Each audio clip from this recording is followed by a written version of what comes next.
High everyone, welcome back to my channel. कसे आहात तुम्ही सगळे?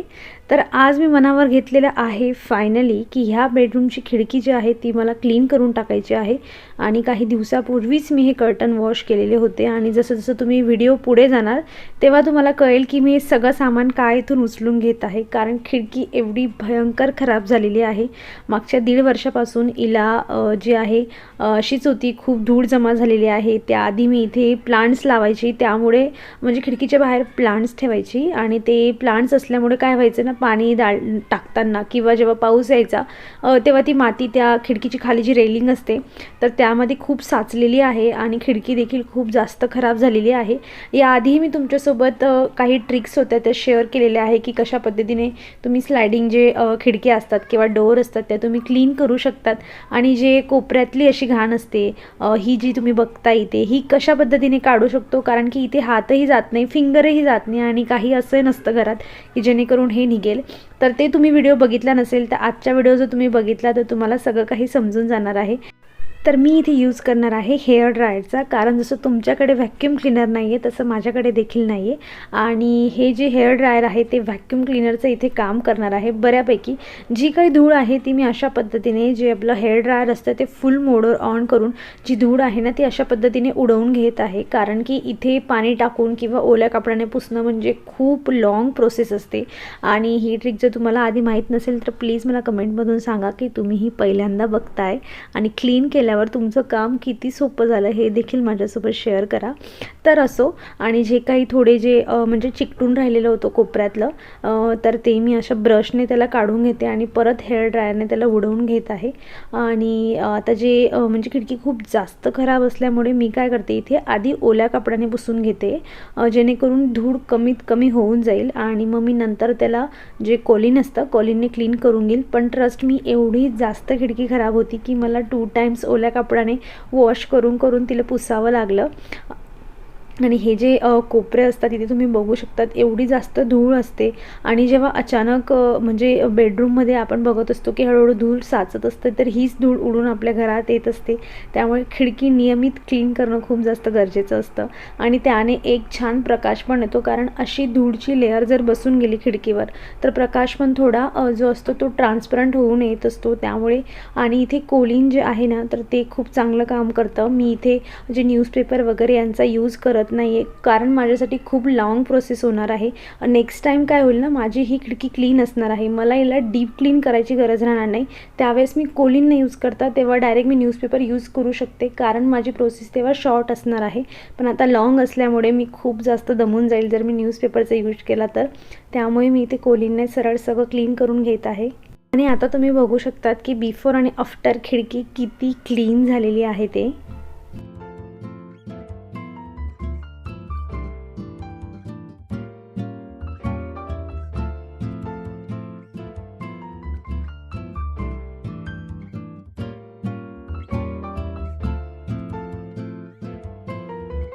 ॲक्च्युली मी आधीच ठरवलं होतं की ही बेडशीट जेव्हा मला चेंज करायची असेल ना, मग त्या दिवशीच मी खिडकी क्लीन करणार. कारण मला एवढ्या मोठ्या बेडवर परत एक म्हणजे काही जी जुनी बेडशीट असते ती टाकायची गरज पडणार नाही. आता काय होईल ना की मी ही बेडशीट पण मला चेंज करायची होती, खिडकी पण माझी क्लीन करून झाली आणि ही बेडशीट पण आता वॉश होऊन जाईल.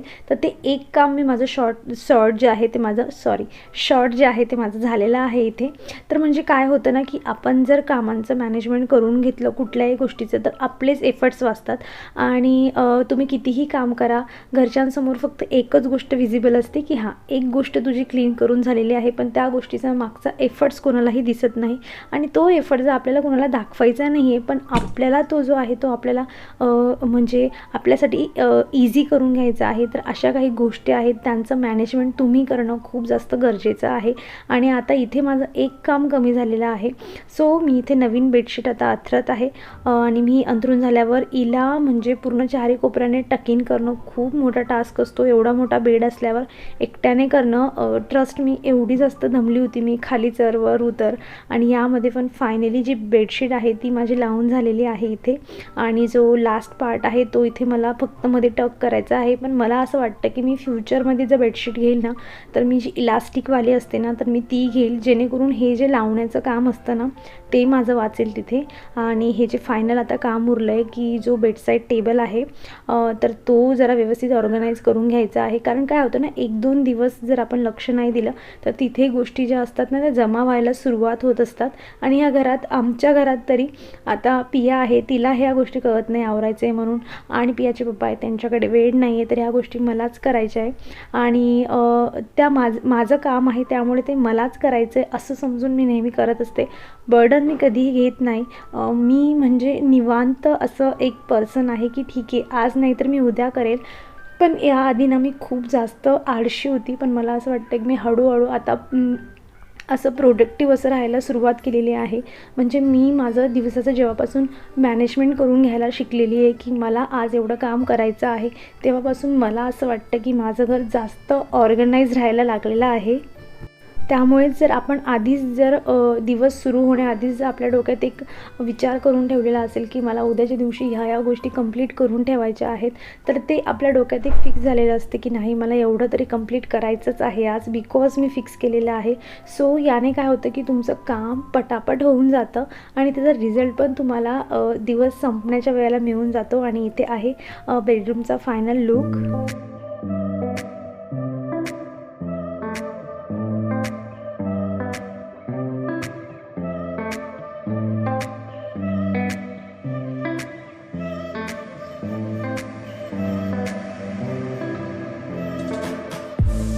जेव्हा मी म्हणजे बेडरूम माझं क्लीन करणं चालू होतं ना, तेव्हाच मी जी मलई होती ना, जी माझी 8 ते 10 दिवसांपासून जमा झालेली होती, ती बाहेर काढून मी ठेवली होती. आणि मी तुमच्यासोबत एक तूप बनवण्याची सोपी पद्धत देखील शेअर केलेली होती. तर ही मलई मी अर्धा तास पहिले काढून ठेवली फ्रीजमधून आणि तिला थोडी मिक्स करून दिली होती आणि तसंच पडू दिलं. आणि त्यानंतर मी हिला मिक्स करायला घेतलं. जे तुम्ही मध्ये तिला 10-15 मिनटाचा गॅप देतात ना, त्याने काय होतं ना की तुमची मिक्सचर करण्याची जी म्हणजे प्रोसेस आहे ना, ती कमी होऊन जाते आणि हात कमी दुखतात. तर ही तुमच्यासाठी एक टीप आहे जर तुम्ही तो व्हिडिओ बघितला नसेल तर. आणि इथे मी 3 ते 4 पाण्यांनी धुवून घेत आहे. पहिले जे 2 पाणी असतात ते मी वेगळे काढत असते आणि नंतर जे 2 ते 3 जे पाणी असतात धुण्याचे ते मी वेगळे काढत असते. आणि जे पहिले 2 पाणी आहेत त्यात मी जे आपलं इर्जन असतं, जसं की घरातलं पहिलं दही असतं, ते मी टाकत असते. तर इथे माझं जे वॉश करण्याची प्रोसेस आहे ती माझी इथे करून झालेली आहे. ज्या पद्धतीने तूप बनवते ना, त्याच्याने काय होतं ना की मी म्हणजे मिक्सीचाही उपयोग करत नाही किंवा जास्तीत जास्त माझे भांडे म्हणजे एकच माझं भांडं भरत असतं बनवताना. आणि एक जी रही असते तर मी अशी जी स्टीलची रही आहे तिचा यूज करत असते. आणि जेव्हा माझं सगळं पाण्याने वॉश करून झाल्यावर मी गॅसवर याला चढवलेलं आहे आणि 15 ते 20 मिनटं लागतात फक्त तूप बनायला. मी मंद आचेवर तूप बनवत असते आणि जेव्हा त्याचे असे बुडबुडे सगळे शांत व्हायला लागतात, तूपचा कलर चेंज व्हायला लागतो, तर तेव्हा मी गॅस बंद करून देते. आता तुम्ही बघू शकतात इथे मी गॅस बंद केलेला आहे. आणि ह्या प्रोसेसने जर तुम्ही तूप बनवलं तर तुमची जी बेरी असते ना ती खूप कमी निघते आणि तूप जास्त पडतं. तर ट्राय करून बघा एक वेळा. आणि जसं मी म्हणले की पहिल्या 2 वॉश जे केलेले असतात तर ते जे ताक असतं त्याच्यामध्ये मी 1 चम्मच दही इथे मिक्स करते आणि सायंकाळपर्यंत याचं घट्ट असं मस्त असं दही जमून तयार होऊन जाईल. सो कमीत कमी आपलं पाणी पण वेस्टेज जाईल. आणि नंतरचे जे पाणी उरतं ना तर ते तुम्ही चपाती भिजण्यासाठी किंवा कढी बनवताना ते पाणी तुम्ही यूज करू शकतात. सो तुमचं काही वेस्टेज जाणार नाही. आणि इथे तुम्ही बघू शकतात की किती कमी अशी जी बेरी आहे ती निघालेली आहे माझी. आणि मी मुद्दामून थोडं तूप जाळत असते कारण मला जो स्मोकी फ्लेवर असतो तूपचा तो खूप जास्त आवडत असतो.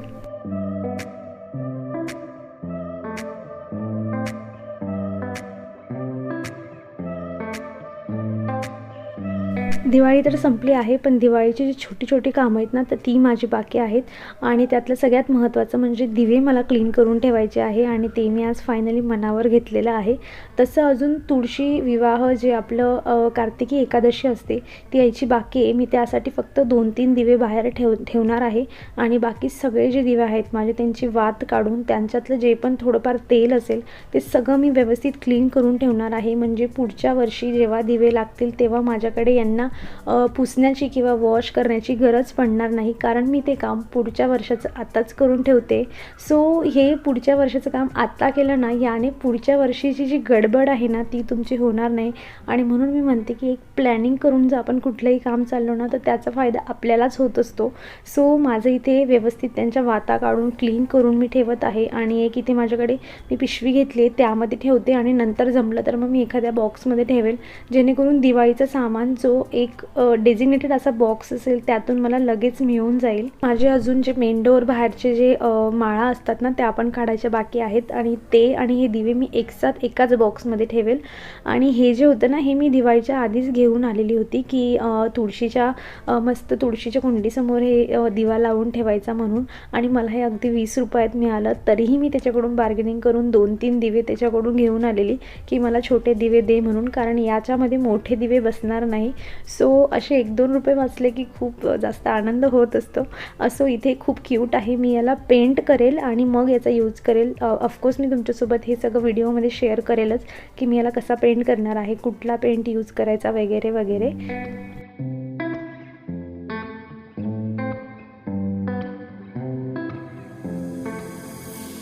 तुम्ही जर माझे रेग्युलर व्ह्यूअर असतात म्हणजे माझे हा मागचा व्हिडिओ जर तुम्ही बघितला असेल जेव्हा मी तुम्हाला म्हणली होती की मला हे धने निवडून घ्यायचे, यांचं मला जे आहे पावडर बनवून घ्यायचं आहे, तर अक्षरशः मी आता 3 आठवडे झाले आणि त्यानंतर मी त्यांचं पावडर बनवायला घेते.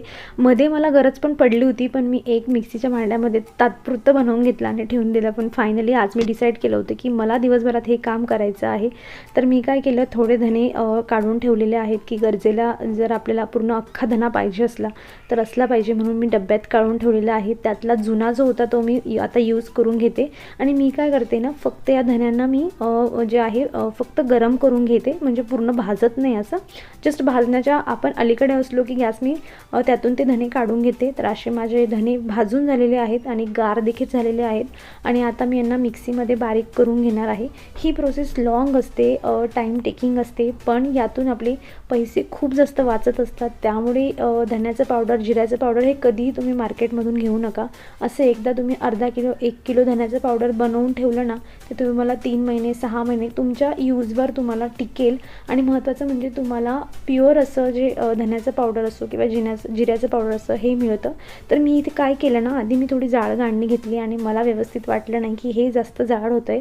तर मग मी नंतर परत थोडी अशी बारीक अशी चाळणी घेतली मी आणि त्यातून गाळून घेते. आणि आता हे उरलेलं परत मी मिक्सीच्या भांड्यात टाकेल, परत गाळेल, परत मिक्सीच्या भांड्यात टाकेल. जोवर हे गाळणीतून पूर्ण निघत नाही तोवर मी काढून घेईल. आणि या सगळ्या प्रोसेस करायला मला जवळजवळ 1.5 तास लागलेला, कारण माझ्याकडे म्हणजे अर्धा किलो आणि 1 पाव म्हणजे पाऊण किलो माझ्याकडे धने होते. आणि मला आता जवळजवळ कमीत कमी 6 महिने तरी टेन्शन नसणार आहे धन्याच्या पावडरसाठी. आणि खूप छान असा याचा स्मेल घरभर पसरलेला होता. आणि फायनली माझं हे बनवून झालेलं आहे. आणि मी आता याला छान असं घट्ट असं जसं ढक्कन खूप छान घट्ट बसत असेल ना अशा डब्यात भरून ठेवायचं आहे. माझ्याकडे इथे काचेचे बरणी आहे, तुमच्याकडे जी असेल तुम्ही त्याच्यात भरून ठेवू शकता, जेणेकरून हे खराब होणार नाही. लक्षात फक्त एवढं ठेवायचं आहे की जे ढक्कन आहे ते खूप जास्त घट्ट बसलं पाहिजे.